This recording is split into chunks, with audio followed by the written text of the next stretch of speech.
My father's family name being Pirrip, and my Christian name Philip, my infant tongue could make of both names nothing longer or more explicit than Pip.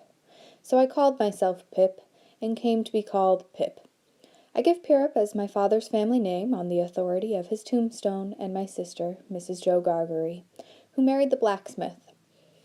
As I never saw my father or my mother, and never saw any likeness of either of them, for their days were long before the days of photographs, my first fancies regarding what they were like were unreasonably derived from their tombstones.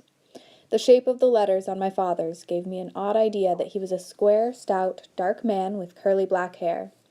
From the character and turn of the inscription, also Georgiana, wife of the above, I drew a childish conclusion that my mother was freckled and sickly. To 5 little stone lozenges, each about 1.5 feet long, which were arranged in a neat row beside their grave, and were sacred to the memory of 5 little brothers of mine, who gave up trying to get a living exceedingly early in that universal struggle. I am indebted for a belief I religiously entertained that they had all been born on their backs, with their hands in their trousers pockets, and had never taken them out in this state of existence. Ours was the marsh country, down by the river, within, as the river wound, 20 miles of the sea. My first most vivid and broad impression of the identity of things seems to me to have been gained on a memorable raw afternoon towards evening.